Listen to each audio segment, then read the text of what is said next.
जो वाइफ है उसका नाम है सीता, और इन दोनों का जो बच्चा है उसका नाम है कुश, लव कुश वाला कुश।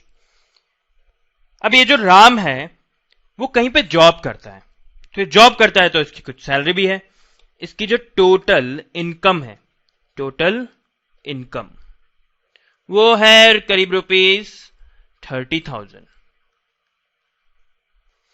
अब इस फैमिली के कुछ और एक्सपेंसेस भी हैं, जैसे जो कुश है उसकी एजुकेशन का खर्चा, एजुकेशन का, इसके एजुकेशन के लग जाते हैं करीब ₹8,000।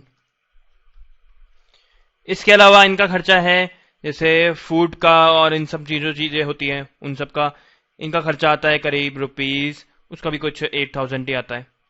अमन की बॉडी देख के बता सकते हैं कि 8,000 के इक्वलेंट तो ये खाना खा ही लेते होंगे। और इनका जैसे रेंट का खर्चा है, जैसे मोबाइल का रेंट हुआ, इलेक्ट्रिसिटी का हुआ, वो सब मिला के करीब हो जाता है इनका एक महीने का ₹2,000। इसके अलावा इनके कुछ मिसलेनियस एक्सपेंसेस भी हैं, जैसे कभी मूवी शूवी देखने चले गए, खाना वाना खाने चले गए बाहर, तो इस तरह से इनके ₹2,000 और इन सब चीजों में लग जाते हैं। तो इनका जो टोटल एक्सपेंस है, टोटल एक्सपेंस वो कितना है? टोटल एक्सपेंस है 8,000 plus 8,000 plus 2,000 plus 2,000 which is equal to ₹20,000। अब राम की टोटल इनकम है 30,000, इसके टोटल एक्सपेंस है 20,000।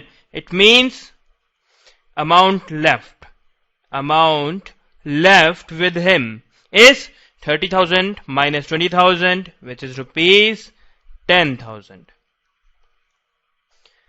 अब बच्चों ये जो राम है वो 10,000 रुपए जेब में डाले तो नहीं घूम सकता ना हर वक्त, इसको कहीं ना कहीं तो उनको रखना पड़ेगा, और इन्हें 10,000 रुपीज जैसे बड़े अमाउंट को इसे कहीं सेफ जगह पे रखना होगा।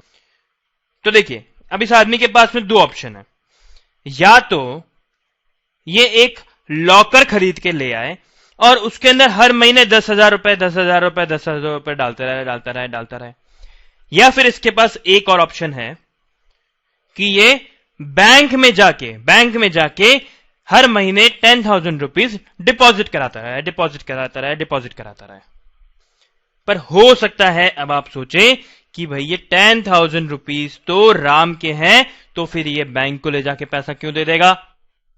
तो चलिए दोनों सिचुएशन को अच्छे से डिटेल में एनालाइज करते हैं। तो देखिए, अगर राम शरण इस लॉकर को अपने घर में रखे चाहे अपने ऑफिस में रखे, there is always threat of theft, इसके चोरी होने का डर हमेशा बरकरार रहेगा, भले ये ऑफिस में रखा हो चाहे घर पे रखा हो। और उसके बाद में अगर हर महीने राम शरण इस लॉकर में अमाउंट डालता गया, तो एक दिन ऐसा आएगा जब लॉकर फुल हो जाएगा।